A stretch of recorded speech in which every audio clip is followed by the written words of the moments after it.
इस वक्त सबसे बड़ा सवाल यही है, अमेरिका कब खुलकर इसराइल के समर्थन में ईरान पर हमला करेगा और ईरान की अपील पर इस्लामिक देश क्या ईरान के साथ आएंगे।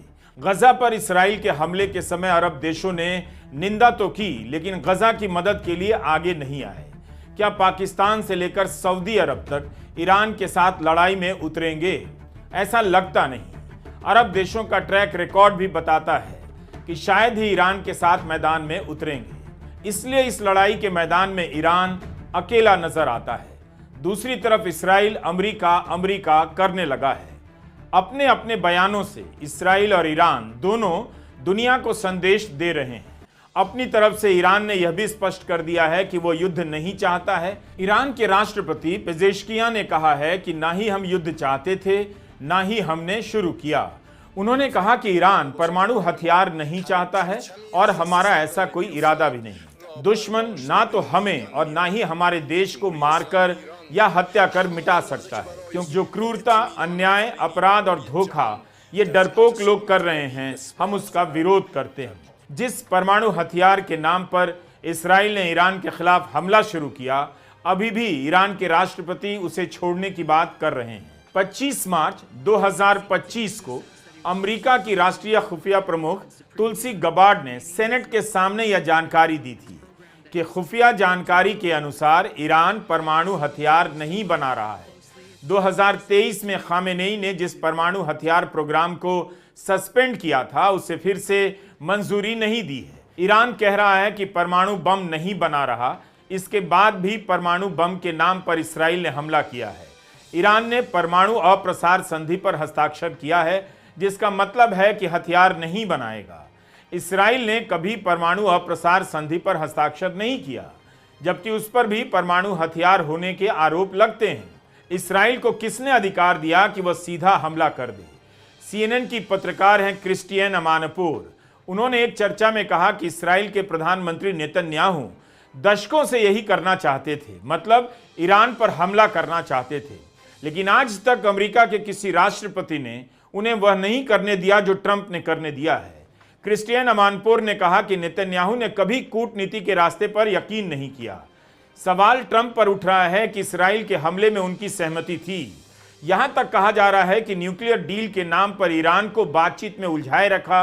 ईरान ने बातचीत की पेशकश स्वीकार कर ली और पीछे से इसराइल ने ईरान पर हमला कर दिया। क्रिस्टियन अमानपोर ने बताया कि 2015 में संयुक्त राष्ट्र की joint comprehensive plan of action यानी JCPOA परमाणु डील के सभी मानकों पर यह पाया गया कि ईरान ने अपनी जिम्मेदारियों का पालन किया है। फिर भी अमेरिका ने ईरान से प्रतिबंध नहीं हटाए। क्रिस्टियन अमानपोर कहती हैं कि तभी से नेतन्याहू के दबाव में राष्ट्रपति ट्रंप ने यह तय किया। कभी भी यह डील नहीं चाहते थे नेतन्याहू। ट्रंप 2018 में संयुक्त राष्ट्र की डील से यह सोचकर बाहर हो गए कि वे बेहतर डील कर देंगे, लेकिन नहीं कर पाए।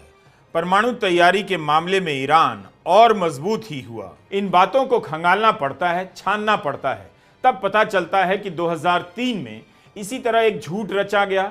इराक पर आरोप लगाया गया कि उसके पास नरसंहार करने वाले रासायनिक हथियार हैं। लाखों लोगों को मारने के बाद झूठ निकला कि इराक के पास ऐसा कुछ नहीं था। इस बार लगता है कि धारणाओं के जरिए इस युद्ध को जायज ठहराने के लिए इसराइल को काफी मेहनत करनी पड़ रही है। पश्चिमी मीडिया इसराइल का प्रोपेगेंडा करता है, लेकिन इसके बाद भी इसराइल पर सवाल उठ रहे हैं। लोग न्यूयॉर्क टाइम्स की इस खबर को वायरल कर रहे हैं जो 1995 की है। इसकी हेडलाइन में लिखा है कि ईरान अगले 5 साल में एटम बम बना सकता है। 1995 के 14 मई को न्यूयॉर्क टाइम्स की यह तीसरी खबर कहती है कि ईरान ने कहा है कि वह 10 न्यूक्लियर प्लांट बनाने पर विचार कर रहा है, लेकिन परमाणु हथियार बनाने का उसका कोई इरादा नहीं। इन्हें जब भी मन करता है ईरान को बम बनाता हुआ बता देते हैं, और जब मन करता है यह भी कह देते हैं ईरान को एटम बम बनाने में बरसों लग जाएंगे, जबकि ईरान कई साल से बार बार कहता आ रहा है कि एटम बम नहीं बनाएगा। इस बार इसराइल के लिए प्रोपेगेंडा करना मुश्किल हो रहा है। गजा पर लगातार हमले ने उसे धारणाओं के खेल में कमजोर कर दिया। बस ग्लोबल लीडर उसके साथ खड़े नजर आ रहे हैं। हर जगह की जनता में इसराइल के प्रति समर्थन घटने की बात आ रही है। नेतन्याहू बेलगाम हो चुके हैं। उन्हें लगता है कि दुनिया के सारे नेता उनकी सैलरी पर खटते हैं, वो एक्शन लेते हैं, बाकी सब हाँ जी करते आ जाते हैं। इस सर्वे में 24 देशों में से 20 देशों के लोगों ने कहा कि वे इस्राएल और नेतन्याहू के प्रति नकारात्मक दृष्टिकोण रखते हैं। इन नेताओं का इस्राएल के प्रति समर्थन नहीं होता तो दुनिया आज गजा में इतिहास का सबसे खतरनाक नरसंहार नहीं देखती। सारी दुनिया जानती है कि इस्राएल के पास उसकी अपनी ताकत नहीं है, उसके पास जो भी ताकत है वो अमेरिका की है। खुद ट्रंप ने यह बात कही कि अमेरिका दुनिया का सबसे घातक हथियार बनाता है।